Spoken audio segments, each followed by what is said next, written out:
Krishan Chandar, Ismat Chughtai, Ali Sardar Jafri, and Ahmed Nadeem Kasmi. Editors of literary journals like Babu Rao Patel, Devan Singh Maftoon, acclaimed artist M.A. Rahman Chughtai, icons of the Bombay film industry like actors Ashok Kumar and Sham, producers S. Mukherjee and V. Shantaram, directors K. Asif and Shaukat Hussain Rizvi, lyricist Raja Mehdi Ali Khan, music directors Rafiq Ghaznavi and Khurshid Anwar, not to mention the peerless nightingale of United India and melody queen of Pakistan, Madam Noor Jahan. In a series of witty and brutally candid sketches entitled Ganje Farishte, Bald Angels, on celebrities he came to know well, Manto made creative uses of his personal memory to give glimpses into the subcontinent's collective social and cultural history that have been lost sight of in the mayhem and dislocations of partition, or swept aside by the torrent of selective nationalist reconstructions of the past. He was also a diligent archivist, who preserved letters written to him by literary associates as well as admirers and critics. So, unfortunately, most of Manto's own letters are not available other than the collection published by Ahmed Nadeem Kasmi, but his sketches and essays fill some key gaps. The temporal, if not spatial immediacy of individuals and events he wrote about results in a most effective coincidence, perhaps a more effective coincidence of personal memory and collective history than narrations of the past relying on the retrieval of memories several decades down the line. Manto's days in Bombay are immortalized in his own and other people's writings. The rhythms of the city, its electric cars, breathtaking ocean views, exotic eateries, foul-smelling alleyways, and curious dialects struck intimate and enduring chords within him. After entering the glitzy and competitive world of Bombay cinema, Manto had no qualms trying to find employment for struggling fellow writers like Rajendra Singh Bedi, Krishan Chandar, and Ahmed Nadeem Kasmi before he had managed to find his own feet. In letter after letter, he urged Kasmi to move to Bombay. Bedi was tempted, but could not bring himself to leave Lahore. Quote, "You were the first to set this ball of progressivism in our literature rolling," Bedi wrote to Manto, "and I'm glad you have still your shoulders to the wheel. Your transgressions of the frontiers of ethics have been extremely enjoyable, and in the Shariat of literature, they are extremely heartwarming." Welcoming Manto's criticism of his writing, Bedi conceded that no other friend of mine has helped me emerge as a writer more than Manto. Even before they met, Krishan Chandar had been won over by Manto's literary talents. He was electrified by Manto's sensitive portrayal of a prostitute named Sugandhi in the story Hattak, and thought it had no parallel in international literature. Impressed by Manto's broad-minded views on society and overall technical superiority, Chandar willingly placed himself under his tutelage in matters to do with films.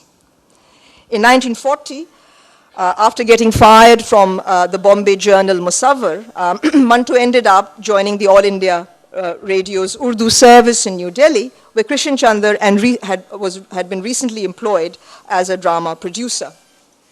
It was the onset of one of the more creative and memorable phases of Manto's life. He was no stranger to the world of radio.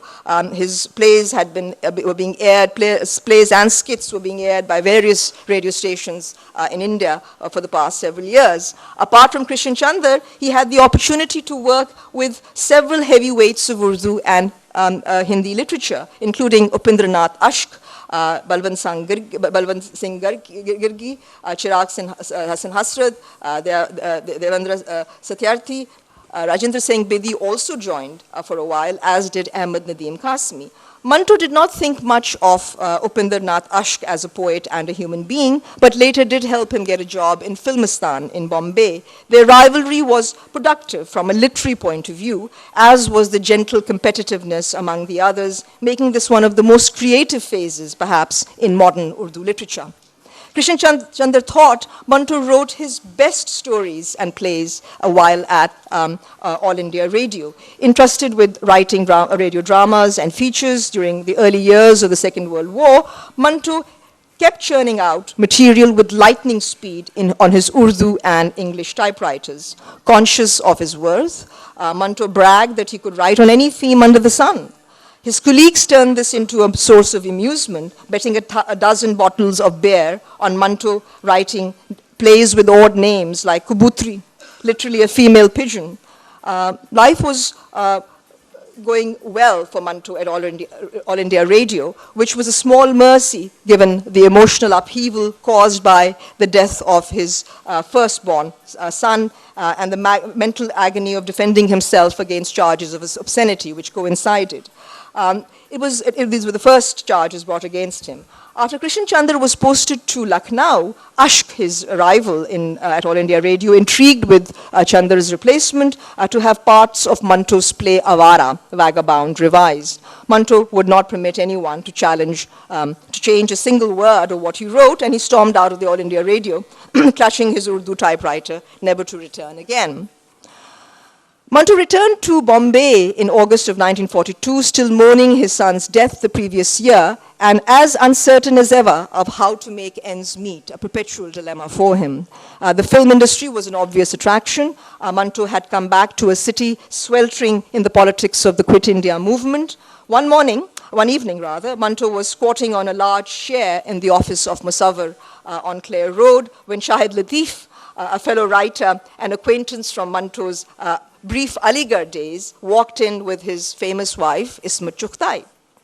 Her scandalous short story, Lehaf, about there was intimated relations between women, had been published earlier in Kasmi's Adbe Latif. Manto had read the story while he was still at the All India Radio. He liked it, but told Krishan Chandra that its last sentence ought to have been deleted by Kasmi, since it showed a lack of craft.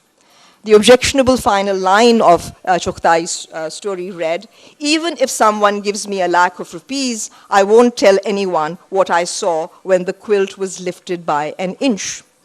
Manto recalled meeting an understated woman dressed in a simple white sari with a small border and tight-fitting black and white striped blouse. She was also wearing flat brown sandals and carrying a small handbag. "I liked your story," Manto told her, "but why did you ruin it with the utterly pointless last line?" "What's wrong with that sentence?" Ismat asked, a little taken aback. It was Manto who ended up in a shock when she regretted writing Lehaf, claiming it had caused her endless trouble, and she did not think it was a literary classic. As she got up to leave, a disappointed Manto told himself, the wretch, she turned out to be a woman after all. Manto was a very sweet man, not at all vulgar-minded, Ismat reminisced several years later. He was very sweet-looking, innocent like a saint, she contended, to which Manto retorted characteristically, "I'm not a saint, I'm a very bad man." Much to the chagrin of a section of his admirers, the two did not fall in love. "Instead, my wife fell for her," Manto has recorded. The two women struck a special friendship that outlasted the test of partition and Manto's own premature death. On the day of their initial meeting, Ismat had struggled to overcome her nervousness about meeting the renowned short story writer. After the initial formalities, she felt as if they had known each other forever. They argued, agreed, and disagreed strongly, liked each other, and became friends for life. Circumstances brought them closer together than they might have wanted after they were both arrested under the same colonial state's obscenity law. This was the third time Manto had been charged with obscenity. It was Ismat's first brush with the law. The arrests were illegal as no warrant had been issued, but they did have to appear twice at the district courts in Lahore and were not acquitted until June of 1946. Accompanied by their spouses, both Manto and Ismat made the most of it in Lahore. They had a blast, in fact. And they were hailed as celebrities, and they picked up lots of beautiful shoes, which is an obsession for Manto as well. And Ismat did too. What brought them further together was the cosmopolitan cultural and intellectual milieu of Bombay, in which they both struggled to succeed as writers, even while lending it their own distinctive coloring. Manto has left a heartwarming account of his friends and associates at Filmistan cavorting with abandon during Holi. His account of the enchanting revelries of Bombay on Holi, bridging distinctions between different people through a haze of colorful merriment, are the more memorable when contrasted with the tortured memories of bloodletting that saturated the city's streets just a few years later.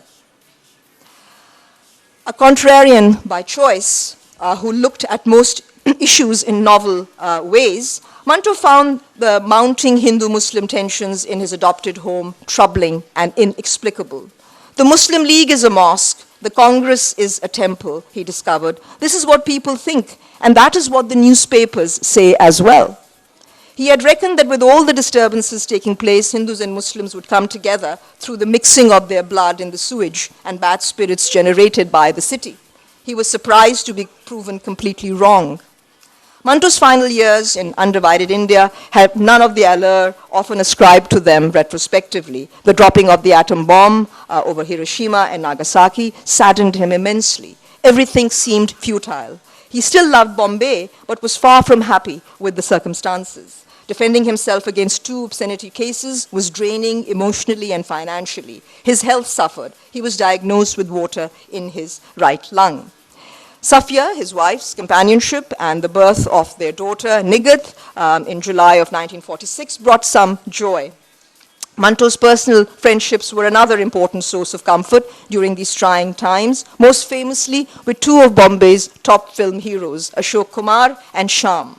In Bald Angels, or Ganje Farishte, Manto talks about his close relationship with Ashok Kumar, whom he referred to affectionately as Dadamani, which means elder brother in Bengali. As their relationship grew more intimate, their wives became good friends and shopped together often, a boon for Safia, as all the shopkeepers knew Ashok's wife and went out of their way to oblige them. Manto worked with Ashok on several films at Filmistan, most notably Art Din, 8 Days, for which he wrote the script and made his debut acting as a shell-shocked soldier. The film was something of a commercial success and won him critical acclaim. Yet at Filmistan, Manto felt slighted and let down by half-educated producers and directors who made nonsense of his film scripts and forced him to write dialogues that he felt below his dignity to write. When a filmmaker in Lahore offered him a job as consultant, he contemplated accepting. He eventually recoiled at the prospect of leaving Bombay, the film industry, for the much smaller market in Lahore. Ashok Kumar, who had already quit Filmistan for Bombay, talkies located on Church Street, persuaded him to stay. So what was happening? No, we can do without a person.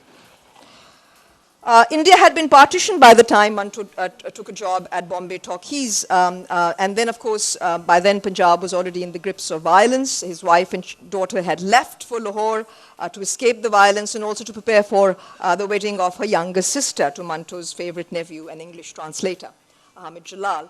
They had the first taste of what was in the offing when in early 1947, Manto's own home was burnt down in Amritsar, where he had grown up. So the situation at Bombay Talkies was also tense with the Hindu-Muslim relationship. One day, Ashok was dropping him home in his car when they passed through a rough Muslim neighborhood where no Hindu could dare go. A wedding party was coming towards them, and the moment Manto heard the sound of the accompanying band, he grabbed Ashok's hand and said, "Dadamani, where have you come?" Not to worry was the unnervingly calm response. Manto thought that Ashok would be recognized as a famous Hindu and might be killed. And he couldn't remember a single Quranic verse. And with his heart beating fast, he prayed to God to spare Ashok. As the car approached the wedding procession, people started shouting, "Ashok Kumar, Ashok Kumar." Manto froze, but Ashok kept his hand on the wheel in silence. Just as Manto was about to blurt out that he was a Muslim and Ashok was merely dropping him home, 2 men, young men, stepped forward and said calmly, "Ashok bhai, you won't find a way ahead. Go via the side lane." If Ashok is his brother, Manto wondered, who am I? He looked at his khadi clothes, the mark of a Congress supporter, and wondered what they had made of him. Then perhaps they had not even noticed him in the presence of their matinee idol. As the car left the Muslim neighborhood, Manto heaved a sigh of relief, and Ashok laughed at him and said, "You panicked for no reason. These people don't bother artists." The much maligned mob had more capacity for discernment than he realized. It was a vignette that profoundly influenced Manto and his understanding of partition violence. Am I running out of time? Well, I'll have to cut. So I do want to share more things with you, and I do certainly want to talk about his other very crucial friendship with Sham. He writes with great affection about Sham, the actor who died tragically in April 1951 after falling off a horse while shooting a film. His real name was Sundar Sham Chadha, came from Sialkot.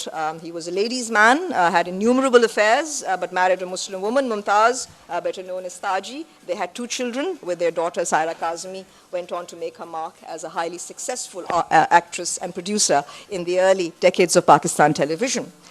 A lively and endearing personality, Sham reminded Manto of a character in a Russian novel. They both were heavy drinkers and bonded instantly.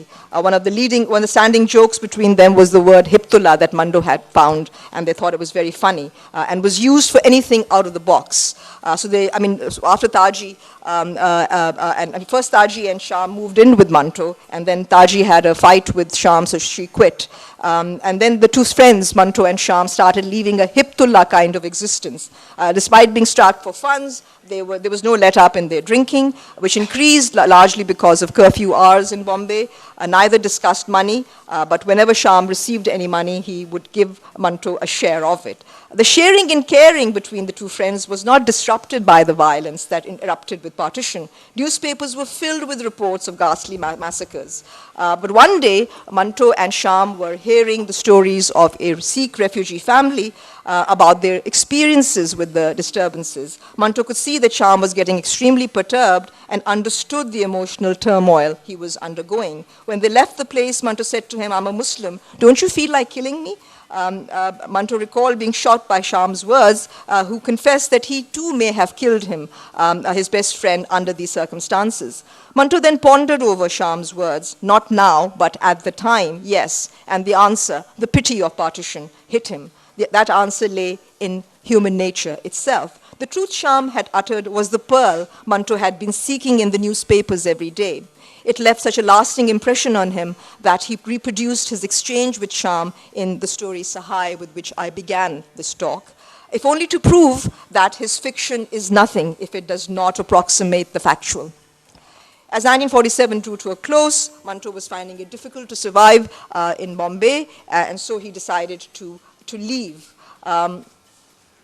He's very frustrated. He says, what will happen to the 2 countries now that they are free? What will they dream of now that they are free from colonial servitude? Would they have their own slaves now? To each of these big questions, he regretted there was a British answer, an Indian answer, a Pakistani one. Everybody wanted to push further and further into the past to find explanation for these issues, while the murderers and terrorists who were creating havoc in India at the time were moving ahead undeterred and writing such a story of blood and terror of which there is no parallel in world history. After he left Bombay, Manto wrote about his sadness. He still loved the city, but when he arrived in Pakistan, the absence of opportunities made things much more difficult for him, and he became an alcoholic. This is something that people don't realize. People assume he was always an alcoholic. He was a heavy drinker who became an alcoholic in Pakistan. No one in the public, everybody recognized his talent, but there was no opportunity for the poor man. Friends from across the border kept urging him to return. Ashok Kumar, in a very sad letter in broken Urdu, wrote to him, urging him to return. And Manto regretted never answering Ashok. But then I suppose what I do want to share with you is is Sham. Manto was always hard up for money, and there's this one story of Sham sending him rupees 500 through some film distributors, and Manto sort of taking the money because he really desperately needed it. They had a rapturous union when Sham visited Lahore. It was the same Sham, but he was now a superstar. And Manto found it difficult to relate to him. So he left him with his fans and went home. And that night he had a dream of some importance, Manto. And he meets a milkman and he says, "You've completely changed, you bastard. You're a Hindu," he tells the milkman. Upon waking up, Manto felt as if he'd uttered a terrible abuse, but realized that it had not come out of his mouth and was just a political stunt. He was glad. He swore at the milkman in his dream for giving him milk mixed with 1/4 of water. Manto felt relieved to think that though Sham was a Hindu, he was not a Hindu mixed with water. if Manto was a Muslim, his humanity was also not mixed with water, whatever color of cap he chose to wear. And he continued to